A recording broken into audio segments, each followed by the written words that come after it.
mediar uma ótima entrevista com ele. Antes disso, de começar, também informo que esta palestra será gravada e a todos que estão aqui também peço que vocês deem um ok aqui no chat, uma aceitação da gravação. É só dar um ok, sim, tem. O vídeo também está e caso desejarem fazer alguma pergunta, liberaremos para as perguntas já mais para o final, tá bom, gente? Com isso, vamos iniciar a nossa entrevista com Pedro Pimenta. Bem-vindo, Pedro. Maravilha! Obrigado. Pedro, o palco é seu, tá? Fica à vontade para se apresentar antes da gente começar. O palco é seu. Obrigado, Cris, Natane.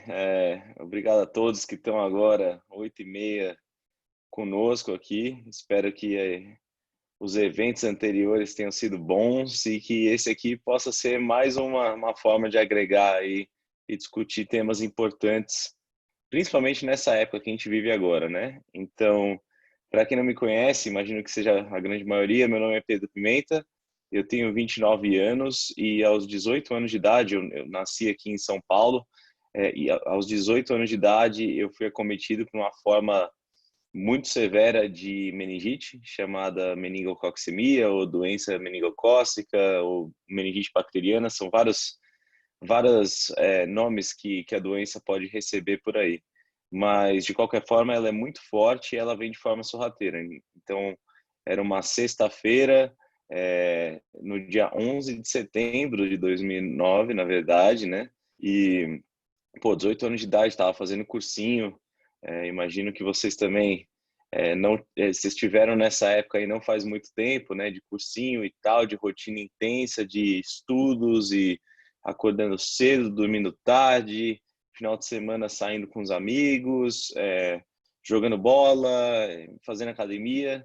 Então, eu acho que eu estava ali pisando muito no acelerador, enquanto talvez eu devia estar dosando um pouco o freio, né?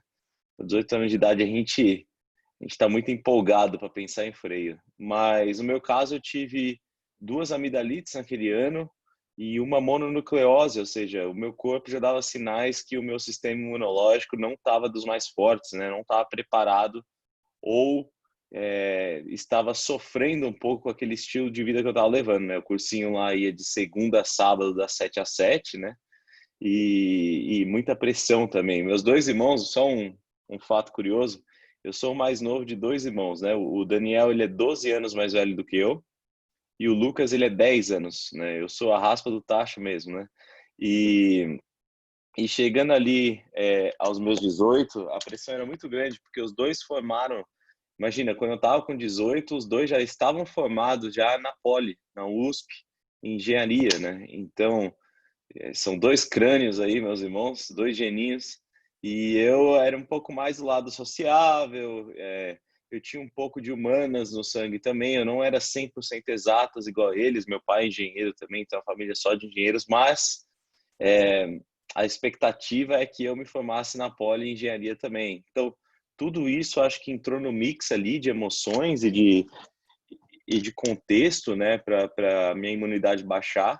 E já no dia 11 de setembro eu contraí a meningite, que na hora do almoço eu estava 100% tranquilo, e já após a janta eu já tinha desenvolvido um quadro de sepsemia, que é um quadro de infecção generalizada, né?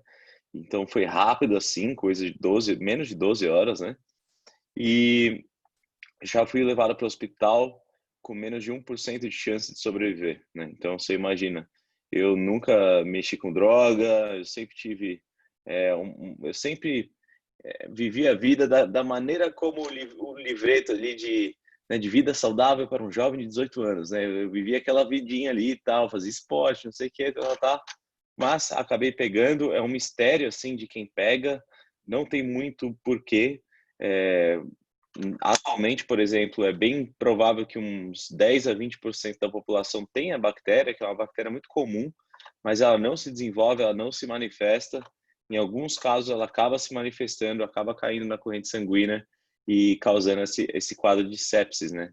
E, cheguei no hospital, nem gosto muito de me alongar nessa parte, eu gosto de falar mais sobre a superação, a parte boa, mas, né, os médicos deram à minha família menos de 1% de chance para eu sobreviver, eu já estava num coma, e foram quase 6 meses de internação, foram 5 meses e meio, passei Natal, Ano Novo e aniversário dentro do hospital, e saí de lá com um baita desafio à frente, porque o preço da sobrevivência foram as amputações de ambos os braços, acima dos cotovelos, e as pernas acima dos joelhos, né?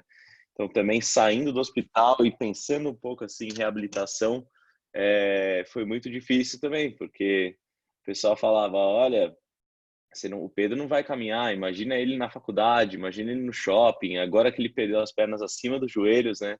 É muito mais difícil, um gasto energético gigantesco, não tem ninguém no mundo com 4 amputações igual a deles e que tem uma vida independente. Aí falava, imagina também o Pedro para fazer as coisas sozinhos, quando você perde os 2 braços, as 2 mãos, esquece, não tem prótese, não tem milagre, não sei o quê. Então foi assim, foi muito difícil no começo, né? E aí eu acho que já puxando o gancho, Natane, para a nossa conversa de hoje, as pessoas me veem e veem imediatamente o desafio físico que eu tenho, né?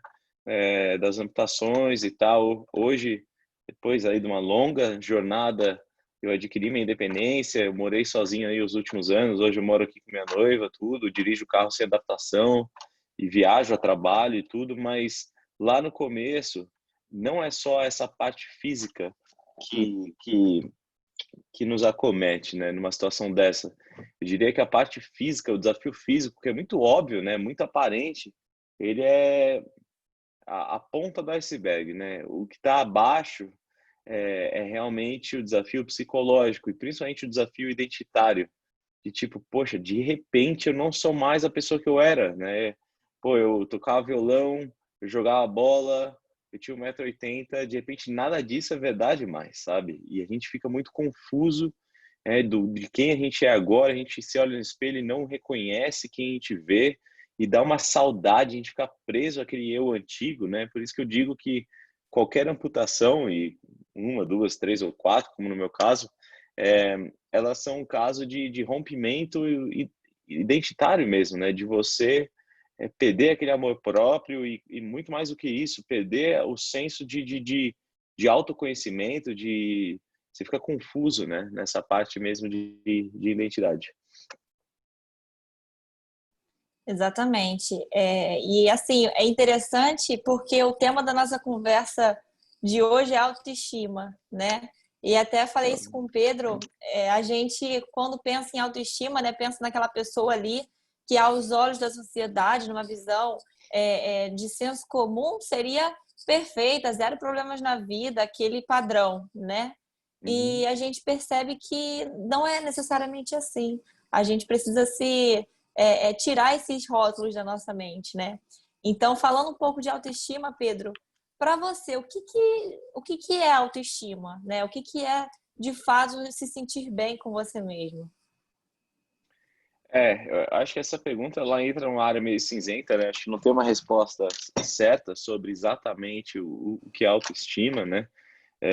Mas para mim, se fosse definir mesmo, né?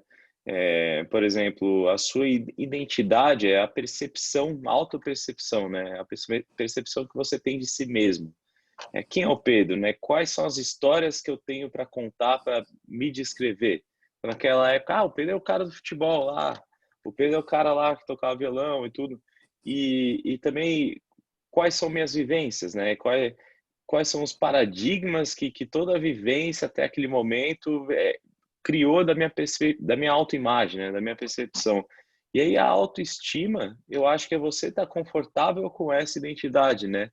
É você falar, olha, esse sou eu, ou essa é a percepção que eu tenho de mim mesmo, porque às vezes não é você, né? Às vezes tem muita gente de baixa autoestima que tem uma discrepância entre o que é e a percepção do que é. Tem essa dificuldade de encher esse gap, né?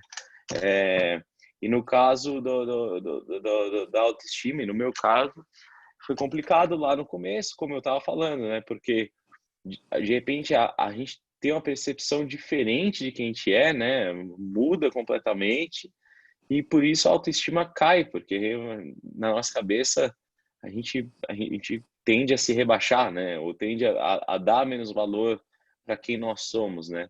E aí, eu diria que é um processo de reconstrução, né? A autoestima não é algo natural e tudo, é algo que tem que prestar atenção, tem que ser proativo, não pode ser reativo, né? Perfeito, não, com certeza.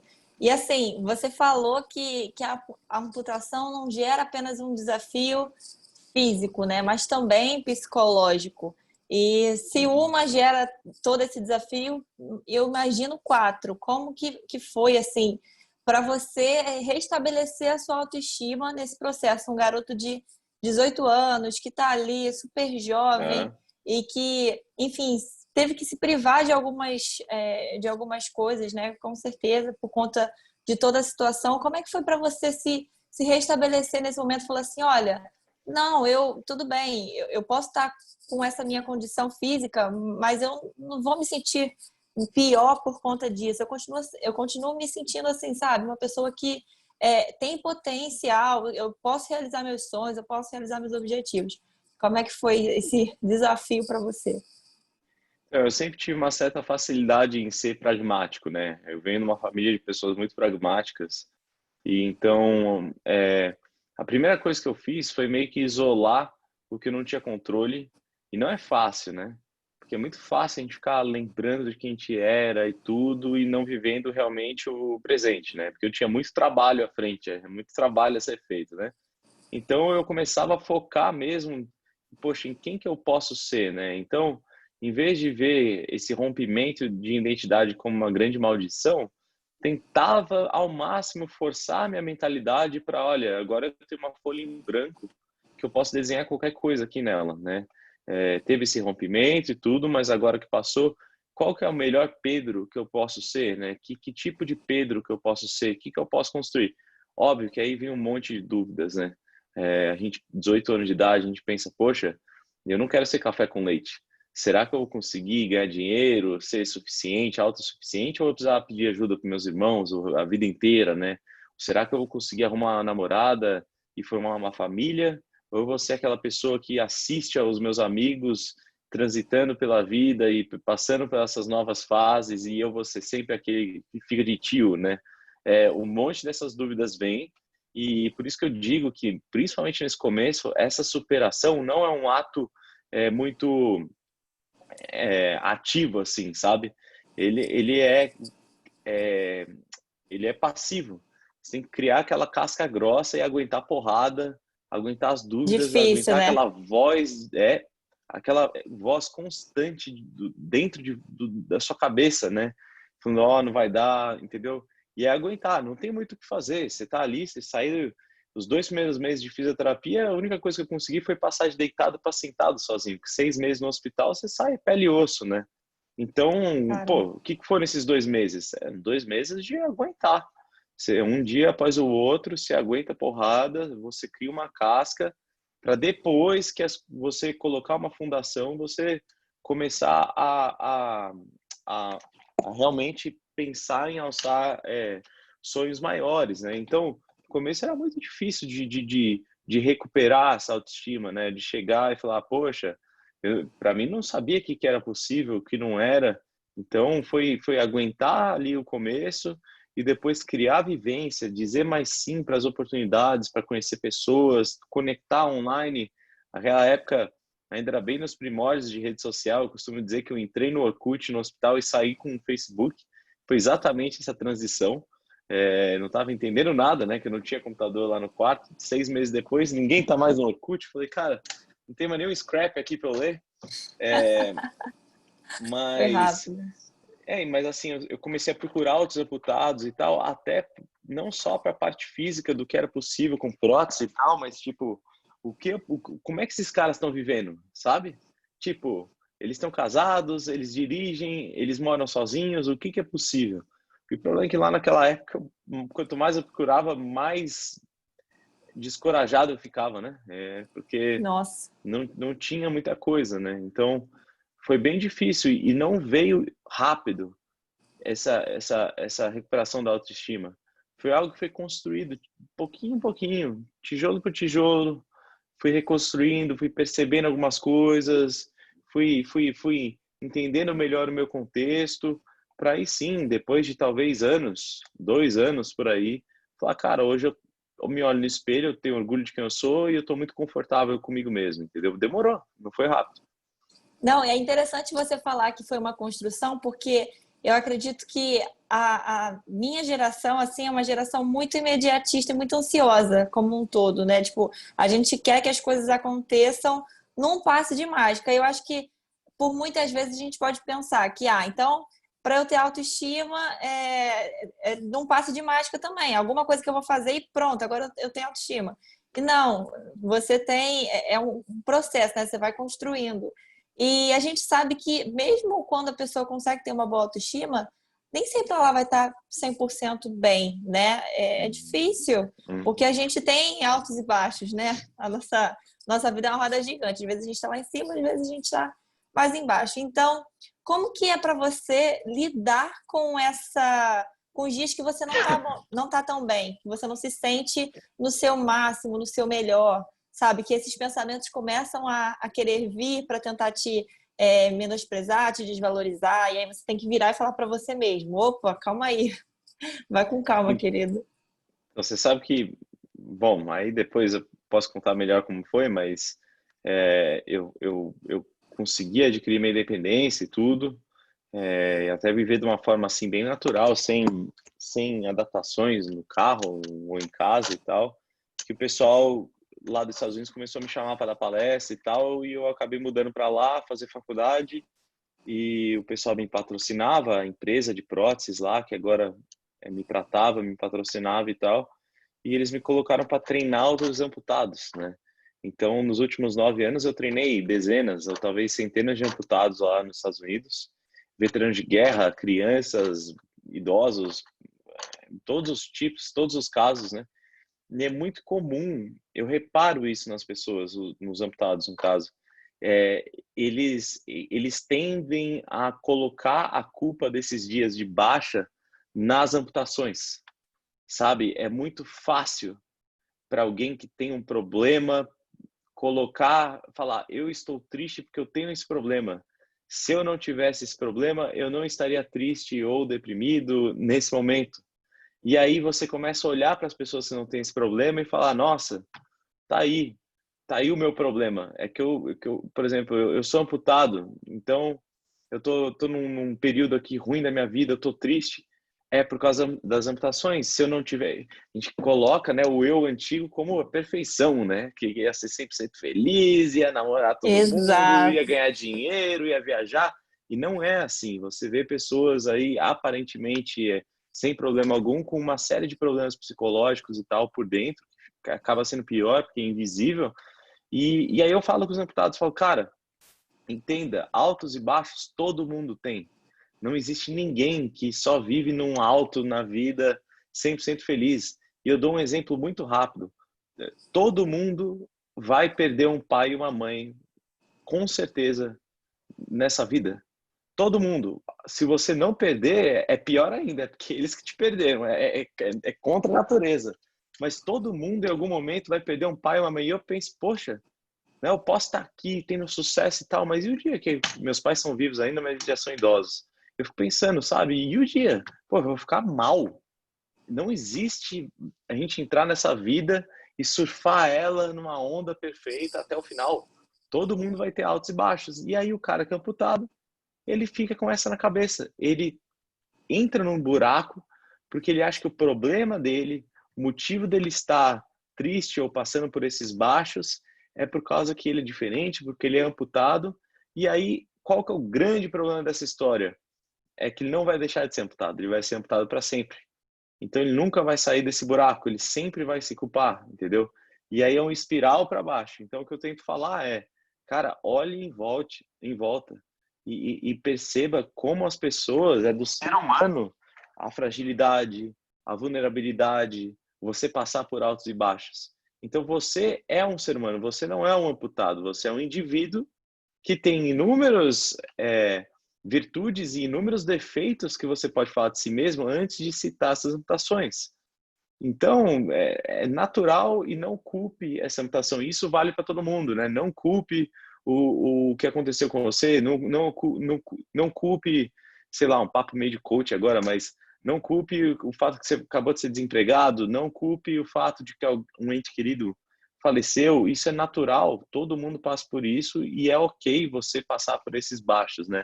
É isso que eu penso, quando fases da vida nos põem um pouco mais para baixo, isso é natural, às vezes nem aconteceu alguma coisa muito óbvia, mas a gente está tendo uma semana, um mês ruim, eu coloco isso na cabeça, não é porque você é amputado, não é porque você é amputado, não é.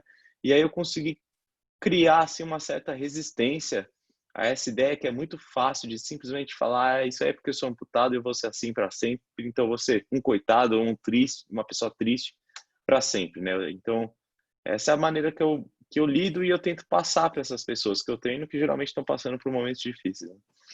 Não, e um ponto muito importante que você falou, que às vezes a pessoa não é amputada, mas ela coloca uma outra justificativa, né? Que para ela faz total sentido. Enfim, não, está acontecendo isso comigo porque eu não me sinto bonita.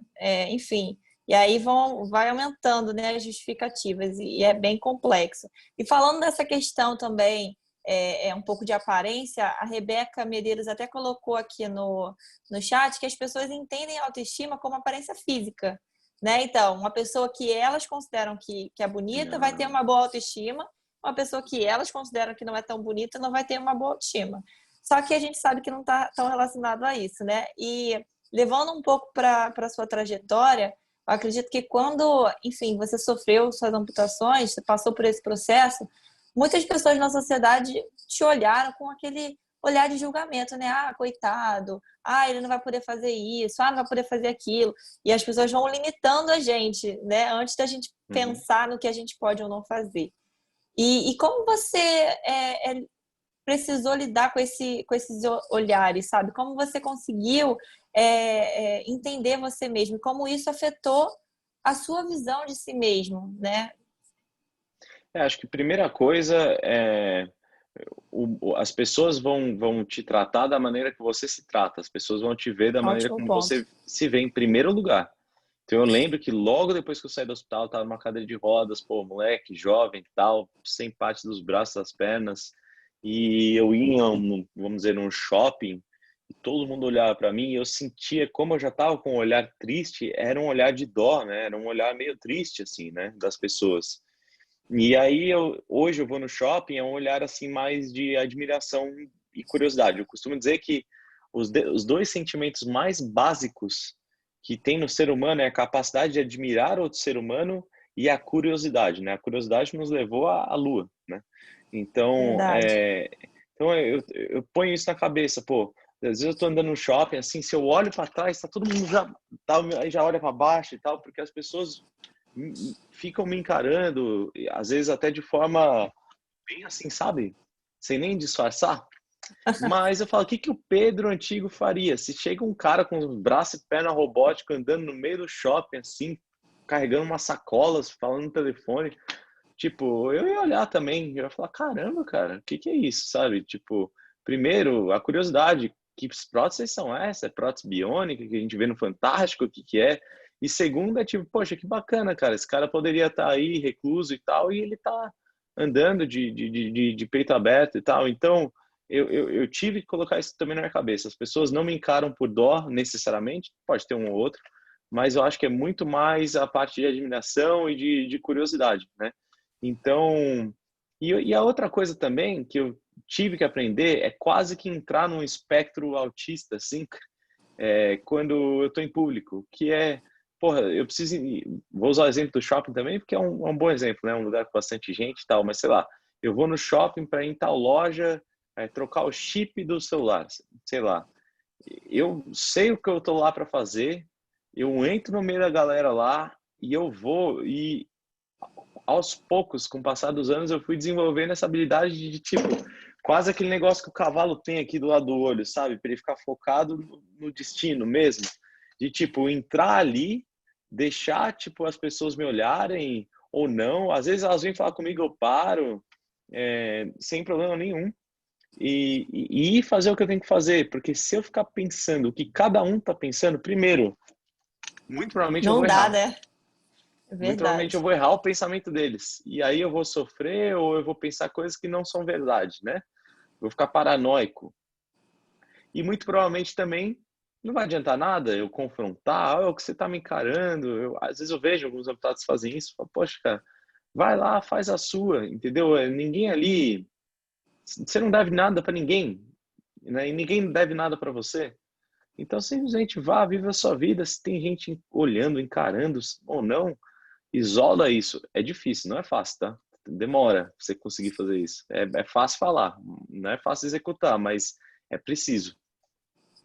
Exatamente. Não, e é muito interessante, assim, ouvir isso, né? Porque realmente as pessoas tendem a ter essa curiosidade, principalmente quando elas veem algo que elas considerem que é diferente, enfim.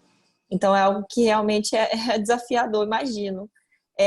E aí, pessoal, antes da próxima pergunta, eu só queria ressaltar aqui que todo mundo também está livre para fazer pergunta, tá? Até brinquei com o Pedro, falei que isso aqui tá um de frente com o Natane, mas na verdade é um de frente com todos nós.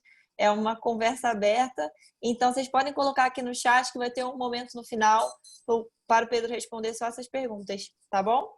E aí, a gente até falou na pergunta anterior sobre o fato da boa autoestima estar relacionado à aparência física, né? Só que nem sempre, na verdade, não é isso, né? Só que qual é a relação que você percebe que o corpo tem com a autoestima? Né? As pessoas tendem muito a associar corpo e autoestima também. E o que isso significa para você?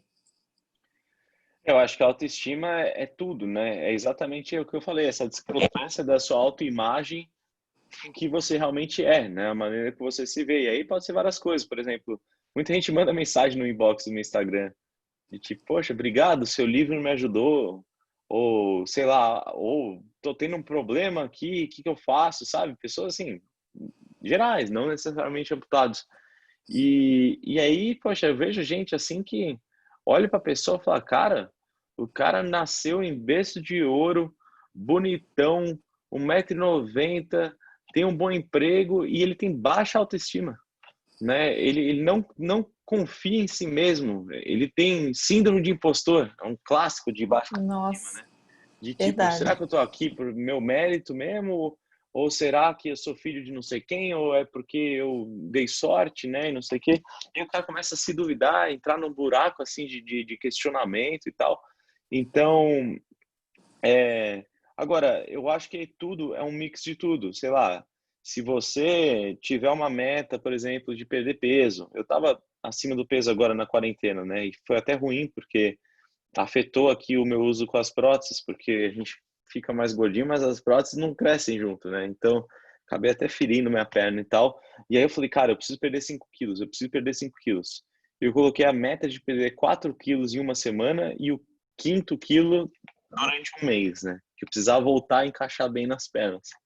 E aí eu perdi 4 quilos em uma semana e agora faz um mês eu baixei os 5, né? Poxa, você se sente melhor, sabe? Você se sente mais confiante, você fica mais satisfeito, se isso for também o caso, né?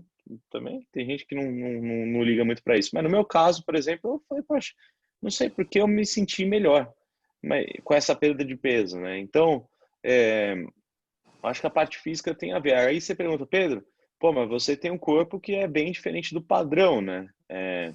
O corpo amputado, ele não é o padrão e tudo, e isso faz parte também, não tem por que ser. Então, como é que faz para ter autoestima com o seu corpo? Aí eu já volto para o pragmatismo, né? É, e aí eu não sei se funciona para todo mundo, mas eu pensei, poxa, quem que eu quero ser, né? Eu preciso ter um corpo mais atlético, porque para andar com a prótese precisa de 3 a 5 vezes mais energia, e o pessoal falava que eu não ia andar por causa disso. Então, beleza, eu vou tentar ter um corpo mais atlético, vou fazer academia e tal. Aí fala, pô, eu quero estar o melhor possível, né? Tanto psicologicamente quanto em questão do meu corpo e tal. E um dia eu quero voltar a namorar e tal, não sei o que, né? A gente começa, pô, a desenvolver, comer bem, não sei o que e tal. E aí eu falo, eu não preciso ter braço e perna de novo, eu não preciso estar, isso é a minha cabeça, né? Não preciso estar no padrão da sociedade, porque eu não preciso me comparar, né? O padrão é uma comparação. O que eu preciso é Exatamente. ter as coisas, é chegar nos objetivos que eu tracei. Tipo, quem é o Pedro que eu quero chegar, né? E pô, o Pedro tem um corpo amputado e tal, mas nessas caixinhas de coisas importantes, para mim, eu vou checando elas, e aí eu não fico pensando em ter o corpo do padrão, porque eu não vou ter. Se eu não vou ter, se é algo que não vai acontecer, eu já excluo da minha cabeça, eu não ocupo minha cabeça com isso, porque é contraprodutivo, né? Eu acho que é uma questão assim, você não vai ter, você não precisa disso, a não ser que seja, nossa, realmente é o meu sonho, eu queria muito. Aí é um outro ponto, mas se a pessoa, né, se coloca nessa posição de ter que aceitar determinado corpo porque a sociedade diz que é o melhor para ela, eu acho que é um sofrimento extra, né? Você acaba Uhum. passando por situações mais complexas com você mesmo, porque você não precisa, como você bem colocou, se colocar nesse padrão. Cada um vai ter seus objetivos, cada um vai precisar se aceitar da maneira como é, né? Uhum. Com Então, certeza. e aí, falando um pouco dessa questão de autoestima também, em alguns momentos da nossa vida, a gente acaba depositando um pouco da nossa autoestima na mão de outras pessoas, né? Então, É. assim, se meu namorado me acha bonita, aí eu sou bonita. Se minha mãe me acha uma pessoa interessante, aí eu sou uma pessoa interessante. Então, você vai se eximindo de certas responsabilidades sobre você e dando para outras pessoas fazerem essa escolha, né? E Uhum. aí existem momentos que essas pessoas, né, que geralmente são as pessoas que a gente mais confia, mais tem contato, amigos, enfim, família, elas podem não te valorizar da maneira como você acha melhor, Uhum. né? E, enfim, você não se sente valorizado. E aí você acaba achando que, tipo, então agora deu ruim. Como que você precisou lidar com esse tipo de coisa? Talvez algum amigo que não te apoiou ou te julgou, enfim. Como você precisou lidar com essa situação de continuar se valorizando mesmo quando essas pessoas que estavam ali próximas a você não fizeram, né? Assim, é um erro que todo mundo comete, principalmente jovem, né? A gente namora e aí, puta, a pessoa da minha vida e deposita. Quando você inclina muito, apoia muito no outro, se o outro sai, é um tombo gigantesco, né? Então, Muito. eu acho que as pessoas não podem colocar nos outros o dever que é delas dessa construção de autoestima, porque aí você está se arriscando muito. Mesmo se for uma pessoa, uma mãe, uma esposa, um marido que estão lá com você até o resto da vida, vão ter altos e baixos, onde você não vai ter esse apoio todo, onde, né, principalmente em casamento e tal, que não funciona assim, né? Nem sempre vai ter aquela paixão e tudo. E aí, para você ficar, triste e fazendo textão no Facebook para cada vez que uma pessoa dessa não te dá o valor ou não, né, não aumenta, não infla, na verdade, sua autoestima, eu acho que é um grande problema, né? Eu acho que a gente tem que tentar, né, ser o mais autossuficiente nesse quesito possível, porque a autoestima diz respeito só a você, não diz respeito a outras pessoas, né? Não diz respeito ao respeito que você precisa de outros, né? Dos seus pares, da sua empresa, da sua faculdade, da sua família, do seu companheiro, da sua companheira, né? Isso aí diz respeito só a você. Verdade. Então, eu acho que é um erro muito grave, porém comum, e faz parte aprender com esse erro, a gente depositar esse senso de autoestima, né, em outrem. Tem que ser em você mesmo, né? E eu acho que, pô, Pedro, mas aí como é que faz? Eu tô muito sozinho, né? Eu tô solteiro, eu moro sozinho, longe da minha família e tudo, e mesmo assim eu não consigo desenvolver minha autoestima. O que acontece? Bom, primeiramente tem todo um lado biológico, né? Tem pessoas que têm mais dificuldade hormonal de ter aqueles hormônios né, do prazer, da confiança e tal, né? E isso não é fácil, isso é algo clínico que tem que ser visto aí de forma clínica, né? Tem pessoa que não produz serotonina, dopamina, não sei o que, não adianta. E como é que, né, fica difícil do mundo ter cores numa situação dessa, fica tudo em preto e branco. Eu entendo esse ponto. Agora, o que você pode fazer? Poxa, para ter uma boa autoestima, na minha opinião, aí talvez até seja uma pergunta futura. Alimentação, exercício físico, uma vida saudável, dormir bem, né? Viajar, experienciar outras pessoas ao máximo possível, outras culturas, sair de casa, que é onde o mundo acontece, né? Fora de casa, é, tudo isso, tudo isso é muito importante. Perfeito.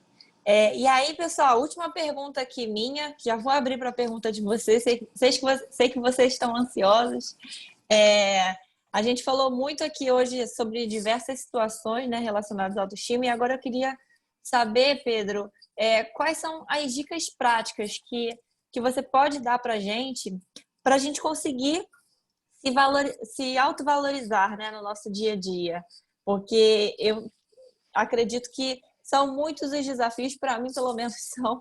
Nem sempre eu tô com muita disposição para me autovalorizar. Às vezes eu tô me sentindo, sei lá, meio um saquinho de lixo.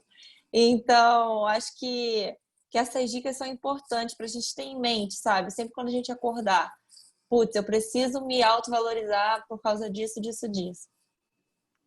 Eu acho que essa autovalorização não é algo que, né, da noite pro dia, como eu venho falando aqui, e assim, tem formas, eu acho, de você exercitar isso, eu já comentei algumas aqui, mas talvez a maneira que eu poderia me colocar quando isso eu já consegui, faz tempo que eu não faço isso, mas lá atrás, né, que eu tinha vários altos e baixos e tal, quando eu estava na faculdade, é, 20 e poucos anos, quando eu me identificava num vale, assim, na parte mais baixa ali, desses altos e baixos, eu já agia imediatamente, né?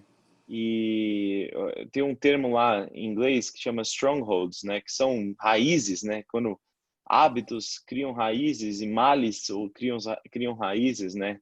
E eu sempre fico olhando e tentando olhar para dentro e percebendo o que está acontecendo na minha vida, né? Trazer um pouco para o presente. O pessoal chama isso de meditação, né? Que é você sair das preocupações do futuro, da imagem do passado e trazer aqui para o presente para saber o que está acontecendo com a minha vida, né? Eu estou indo para o lugar onde eu quero ir, eu estou desenvolvendo algum vício que vai ser difícil de tirar depois, né? Os tais strongholds, e eu tento agir imediatamente. Então, eu sempre fico muito atento para ver se eu estou passando por meus altos e baixos, passando por alguma crise de autoestima, talvez em relação à prótese ou não, né? E imediatamente, quando eu identifico que eu estou num período desse, eu entro num estado assim mais bruto, assim, e eu acho que eu consigo fazer isso até que bem. Por exemplo, essa história aí de que, poxa, eu começou a ferir minha perna, cara, eu foco muito, eu fico, quando eu percebo que tem um problema, eu foco muito em arrancar ele, assim, da raiz e saturar mesmo, suturar. E aí, no caso desses strongholds, né, o que eu tento fazer? Eu aperto mais nos exercícios físicos, isso faz muito bem para deixa a cabeça mais leve, né? E consequentemente, eu acho que fica mais fácil de você reconstruir uma autoestima, né? Eu passo a me alimentar melhor ainda. Eu geralmente me alimento bem, mas ali eu aperto ali na alimentação para me certificar que eu estou bem hidratado, que eu estou comendo bastante fibra, que eu estou evitando fritura, açúcares e não sei o quê. Eu realmente foco em ter uma alimentação legal, né? E evito ao máximo o álcool, não que eu tenha qualquer tipo de problema, mas eu para levar o negócio a sério mesmo, sabe? Eu entro assim no modo bem rigoroso comigo mesmo, com a minha rotina, dormindo bem, acordando cedo. E aí você começa a se sentir mais produtivo, com exercício físico, a boa alimentação e o bom sono, aqueles hormônios da, do bem-estar começam a subir de novo e tal. E aí sim você tem as ferramentas para reconstruir essa autoestima, né? Não tem uma fórmula mágica. Tem gente que puxa mais a autoestima do físico, faz parte. Tem gente que não tá nem aí. Meu irmão, puta, cara, não tá nem aí pro físico dele. Ele, assim, nem aí pra aparência, vestimenta, nada, nada, nada. É o outro lado, ele puxa mais a autoestima, assim, no trabalho, se ele tá sendo produtivo, se ele tá se sentindo produtivo e tal. Agora, sem os básicos, né, que eu falei, assim, você nem consegue fisiologicamente estar bem consigo mesmo, produzir esses hormônios, Verdade. né? Entendeu? Ter tudo balanceado para aí sim você pensar em construir essa autoestima, né? Então, se vale uma dica, eu acho que é mais ideia, não tô em posição de dar dica para ninguém, mas talvez compartilhar ideias, que né, leve a sério essas coisas básicas, né? Não abuse do seu sono, não abuse do seu corpo, de álcool, né, nesse momento que você está sentindo que você precisa reconstruir a sua autoestima. Perfeito. E é muito o que você falou, né? As pessoas também precisam entender o que mais impacta na autoestima delas, se é aparência, às vezes se é, enfim, alguma relação com o trabalho, se é amizade. Você precisa identificar para poder tentar trabalhar isso também, é importante. Não E tem aí fórmula vamos. mágica. É isso aí. Vamos agora então abrir aqui para as perguntas. Tem uma pergunta aqui da Cristiele. Ela perguntou o seguinte: sabemos que há momentos que a gente se sente sem chão. Qual dica você daria para lidar com esses momentos? Eu acho que é essa que eu quero Complicado, falar. hein? Eu já tive momentos que eu estive sem chão também, e óbvio, né? Mas depois que eu já estava já andando, recuperado, como qualquer ser humano, essa é a fórmula que eu achei. E primeiro, cabeça vazia é a oficina do diabo, né? Então, enterra a cabeça nos estudos, enterra a cabeça no trabalho, sinta-se produtivo, sinta-se que você está avançando, mas tendo a consciência, a paciência de que nada acontece muito rápido nessa vida, né? Um erro muito comum aí da nossa geração. E também, poxa, se você puder passar 2 horas na academia, se você está nesse momento de buraco, vai passar 2 horas na academia, né? Você sai de lá mais leve, sai melhor, vai passar tempo com a família, com os amigos, saia de casa. Engraçado falar saia de casa agora, né? O pessoal vai me cancelar. Usem Fique a em casa. máscara. Saia, mas saia de máscara, gente. Por Mas no favor. sentido de saia de casa, de tipo, né? De saia ali da zona de conforto Não mesmo, ficar aquele presa ali lugar no ambiente escuro, só, né? vai ter contato com a natureza, né? Vai conhecer pessoas e tudo. Quando puder realmente fazer tudo isso de uma forma mais intensa, faça. Né? Eu lembro que alguns períodos difíceis, eu tive um término de relacionamento há uns 5, 6 anos atrás, que foi muito difícil para mim, que foi, na época, a minha primeira namorada depois das amputações, né?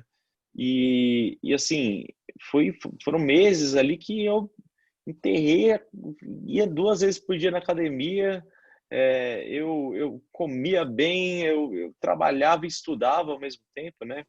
E tudo, e assim, acordava, já ia tomar café da manhã fora e só voltava para o jantar e para dormir. Isso faz uma diferença brutal. É muito mais fácil ficar no buraco em casa do que fora, ali com as pessoas e tal, com atividades acontecendo, né? Mas por enquanto, fique em Nossa, casa aí se puder. tá certo. Obrigada. Temos uma outra pergunta aqui da Daniela Rezende. Ela perguntou o seguinte: você comentou que morou fora e sentiu diferença nessa aceitação? Ou seja, lá fora as pessoas te aceitaram melhor do que você se sentia aceito aqui no Brasil?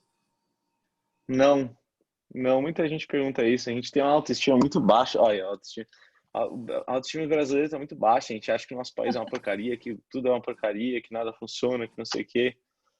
E é só você morando fora, eu morei 9 anos fora, é que você entende também que tem prós e contras em todos os lugares, né? E aí eu tinha essa impressão também que o brasileiro ia me tratar, né, um negócio de bullying, sabe, eu tinha essa preocupação lá atrás. Aí eu percebi que não tem nada a ver. Aliás, o brasileiro me trata muito bem, super bem, assim como o americano. Poxa, eu viajei uns 40 estados lá, eu diria, ou até mais, nos últimos 9 anos, porque o meu trabalho era esse, né? Fazer faculdade, aí também depois, mas fazer faculdade, eu ia fazer palestra e treinar amputados para a empresa que tinha em 47 estados clínicas de amputado, né? E então eu conheci, poxa, desde o americano cosmopolita de Nova York, muito bem, até o cara de Oklahoma, de Kansas ali, tipo, super redneck, que a gente chama lá e tal. E, poxa, todos de forma diferente sempre me trataram super, de forma super cordial. Então, eu não tive, assim, uma diferença de tratamento. O que há é que lá nos Estados Unidos por motivos óbvios, eles pensam que eu sou veterano de guerra, essa é a primeira impressão deles, né? Todos. Então, às vezes eles vêm mais receptivos e mais abertos, sabe? Me tratando quase como um herói, porque eles pensam Que de forma bonito isso, né? errônea que eu sou... Não, inúmeras vezes eu comia muito sozinho lá, porque eu morava sozinho, minha família aqui, né? E então eu ia muito assim em restaurante sozinho, comer sozinho, muito, muito, muito. Fiz isso muito. E inúmeras vezes que eu entrava no restaurante, abria a porta lá, pá, sentava, pedia uma água, não sei o quê. Dali a pouco eu comia e a conta, ó, senhora, a conta já foi paga. Mas quem pagou? Um anônimo. Um anônimo, ele agradeceu pelo seu serviço, né? Eles falam, thank you for your service. Não, mas eu não sou veterano, pô, já foi embora. Sempre anônimo, sempre anônimo. Assim, inúmeras, dezenas de vezes que pagaram meu restaurante pensando que eu era um veterano de guerra. Então, tem esse lado cordial por essa parte dos veteranos de guerra, né? Mas, além disso, a cordialidade é a mesma, assim, eu acho, do brasileiro e tudo. O que eu sentia talvez mais diferença, aí sim, por viajar bastante também para outros países, é a cultura ocidental versus a oriental. Aí tem uma diferença muito grande de tratamento, da maneira como olha, como vê e não sei o quê. É uma diferença gigante. Tanto o pessoal ali da área do Oriente Médio, quanto o pessoal ali do Sudeste Asiático, ali de China, Filipinas, aí ali Índia também, Japão. Tipo, você traça um risco assim entre Américas e Europa Ocidental e para o que vem do outro lado. Tem uma diferença muito grande de percepção do corpo deficiente, tudo, do amputado. Mas entre Estados Unidos e Brasil, não creio que exista tão grande, Não não. viu diferença? No tratamento, né? Uhum. Perfeito. E aí a gente tem uma pergunta aqui do Iago Souza, que é a seguinte: como a fisioterapia ajudou você mentalmente? A fisioterapia, ela ajuda, ela dá ela é muito útil no começo, né? Onde, como eu falei, eu não conseguia nem sair de deitado para sentado, né? Então, você vai pegando mais confiança. E eu sou um cara que eu sou um pouco competitivo.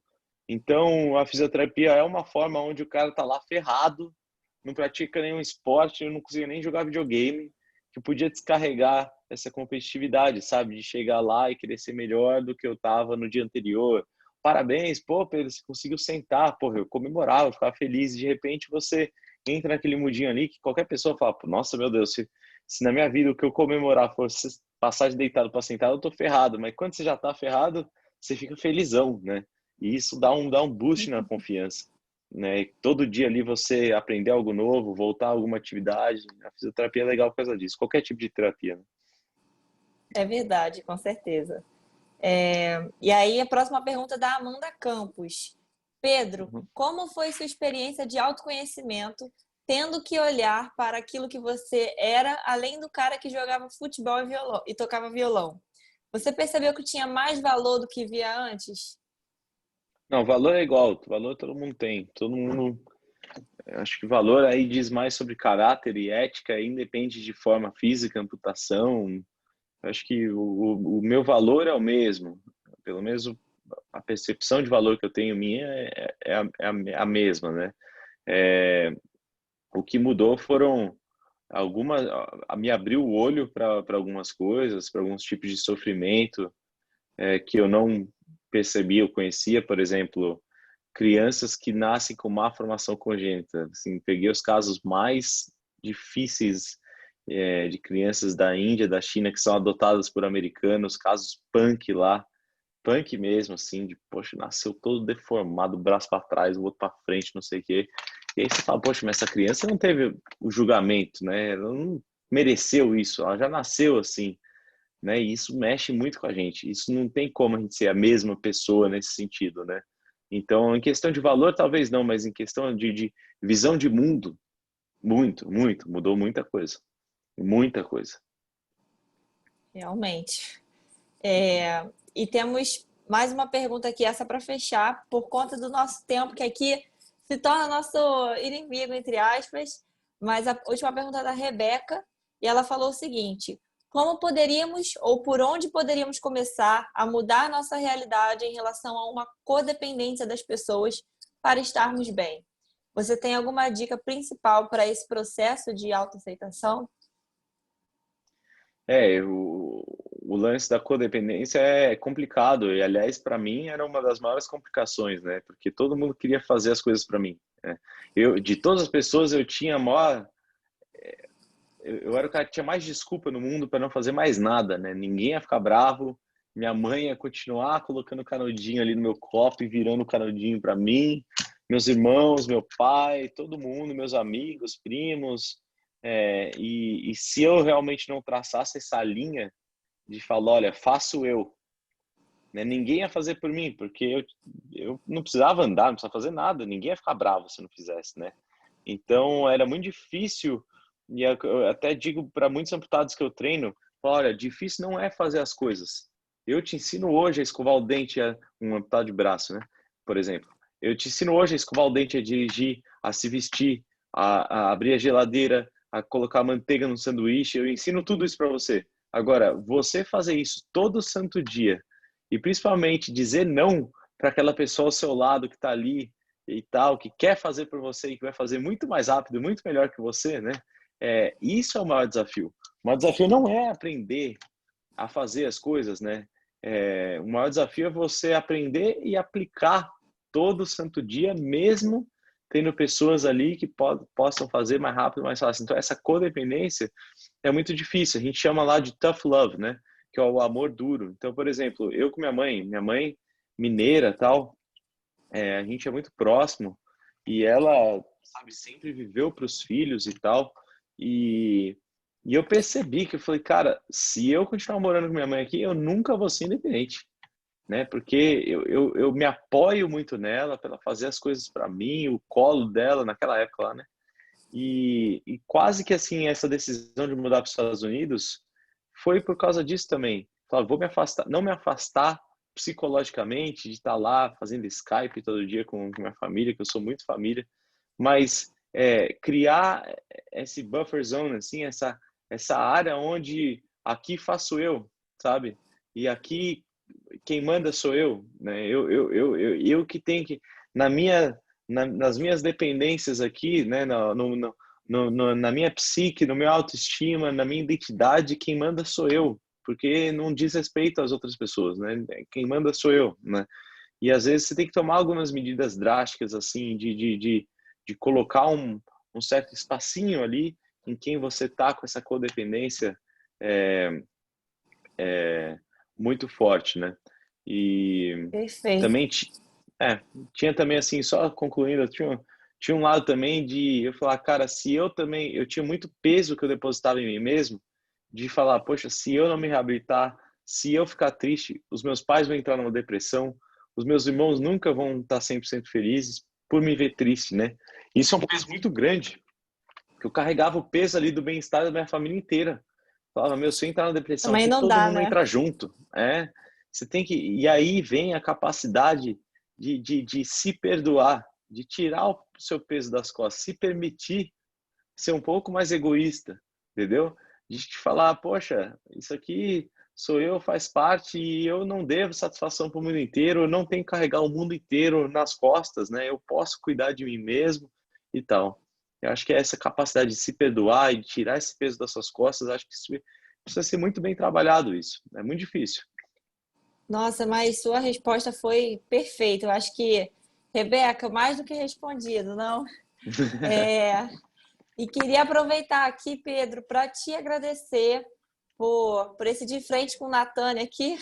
Tô brincando, Olha, gente. Tô brincando, gente. Não tem importância para isso, mas é muito bom ouvir sua história. Eu acho que é um exemplo para a gente, né? E acho que quando a gente pensou em autoestima, a gente te convidou justamente por isso, porque você é um referencial, assim, sabe? E eu acho que é muito legal todo mundo ter essa oportunidade de ouvir e parar para refletir. Putz, o Pedro, com tantos desafios, ele foi lá e consegue se autovalorizar. Por que que eu, às vezes, coloco tantos limites em mim, né? Então, muito obrigada mesmo pela sua história e conte sempre com a gente. tá? Se você Não, quiser falar obrigado. alguma coisa também aí, agradecimento, fica à vontade. Não, eu agradeço aqui a oportunidade, pelo convite, Natane. Obrigado a todos que acompanharam, que ficaram aqui até o final. Eu tô no Instagram lá direto, que é @PedroPimentaLife, de vida. Então, quem quiser seguir lá ou comentar, mandar um direct, eu tô sempre presente lá e adoraria poder conectar com vocês aí que eu não pude conversar hoje, mas estava de olho aqui no chat. Maravilha. E aí, gente, não terminou, tá? A gente vai ter um sorteio agora, muito especial. Vou passar a palavra para a Cris, mas antes de passar para a Cris, tá parecendo um comercial de televisão, né? Antes de passar para a Cris, eu queria reforçar aqui nosso link da autoaceitação. Se você, depois de ouvir essa história do Pedro, se sentir motivado a comentar sobre algum processo de autoaceitação que você passou na sua vida, clica aqui no link que a gente vai colocar no chat do Forms, tá? E conta a sua trajetória, conta a sua história pra gente divulgar com outras pessoas. Lembrando que é anônimo. Vai lá, Cris, vamos pro sorteio que o pessoal tá animado. Muito obrigada, Pedro, pela sua participação também. Agradeço bastante tê-lo aqui com a gente nesta noite. E vamos agora sortear 15 mini cursos sobre pitch com o nosso professor Eduardo Murat. Vai ser pelo sorteador. Vou abrir aqui a minha tela e vou só um minutinho. Gente, mas são 15. Olha só quanta oportunidade aqui a gente tem, não é mesmo? Vamos lá. Quem vai ser o primeiro sortudo ou sortuda desta noite? Ó, Cris, você quer uma... Número 72. Vamos ver se o 72 está aqui com a gente. Cris, você quer uma sugestão? Como são Sim. 15, coloca 15 números. O 72 já foi, né? Então você põe 14 Isso. números, que aí ele já vai te dar os 14 direto. Tá, mas tá pelo número, Nath. Aí não tá pelo nome. Aí não tem como. Tá. Sim. Entendeu? Entendi. A primeira sortuda da noite é a Juliana.